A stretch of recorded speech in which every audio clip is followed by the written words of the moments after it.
So the whole thing was to like get a consumer, look at their web pages. So I went through Facebook and YouTube, and I did two different ones.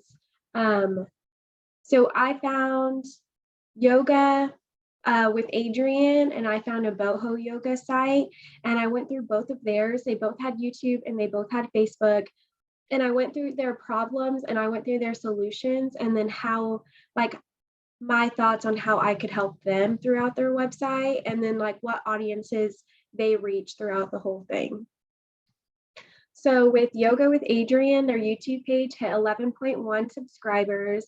They're really updated. They have relatable content.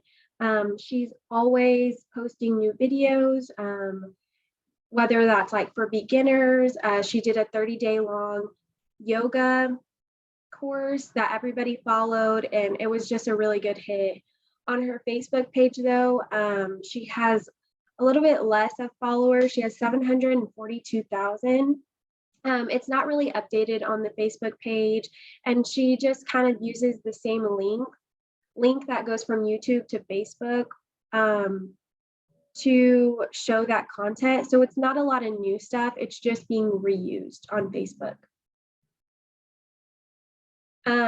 So the problems I found with Yoga with Adrienne was her YouTube page was really cluttered. She has a lot of followers and a lot of content on there, and nothing is organized. Everything is just all over the place, and her videos go back from 8 years ago, and just nothing's organized. So I found that as the very first problem, because everything's just all over the place on her page. And then on her Facebook page, how nothing's updated, there's no content. All of her videos are reused on YouTube.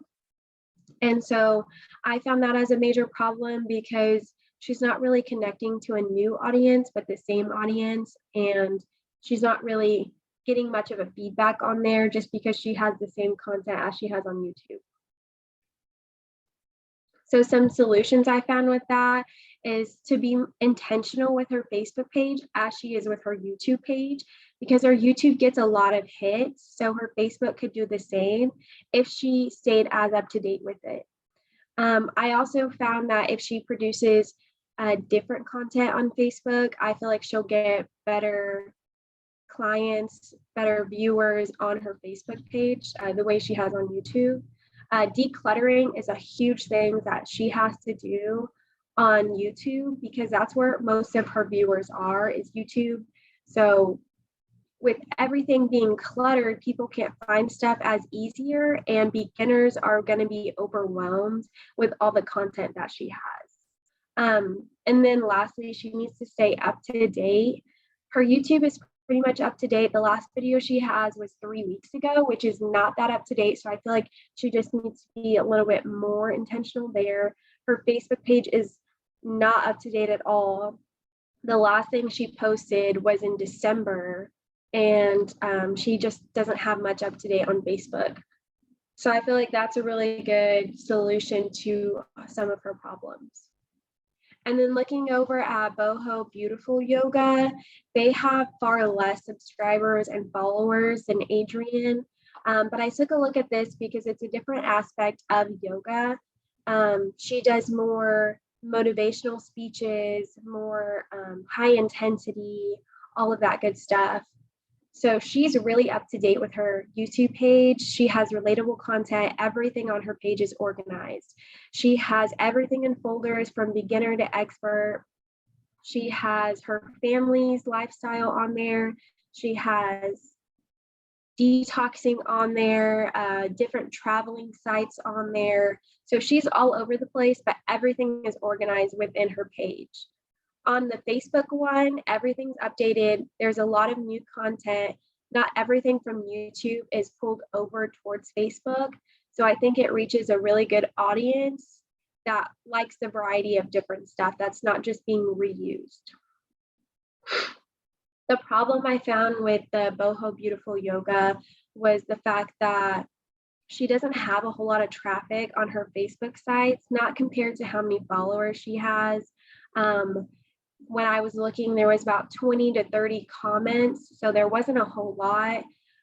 She doesn't have a lot of nature and adventure and her traveling on her Facebook page as she does on YouTube. And I think that's why she gets so many viewers on YouTube, because she has such a variety of different places instead of just going out of her home. The next problem I found is that she needs to grow her market. I think she has a lot of potential. She's just all over the place with all of her content on YouTube. People are getting probably confused.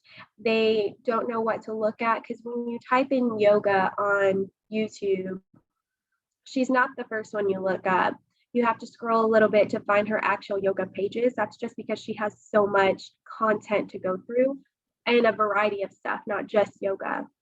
So I feel like a way to do that on YouTube is either just not be as diverse as she's trying to be, but narrow it down so people know what to look at. Also on Facebook, I feel like she could go to different yoga pages and show her content on there so the people on these yoga pages can see what she has to offer instead of just staying to her page. I think that would help. That'll grow her Facebook. She can also show the shop that she does, which is different videos of them, and she sells them. And then the solutions, which I've kind of talked about, was to join different Facebook groups, invite viewers to comment.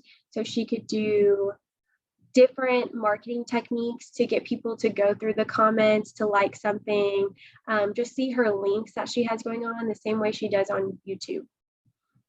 I feel like she could be just a little bit more personable with her Facebook page. Everything is out there, but it's not as personable and on a related note as other yoga instructors.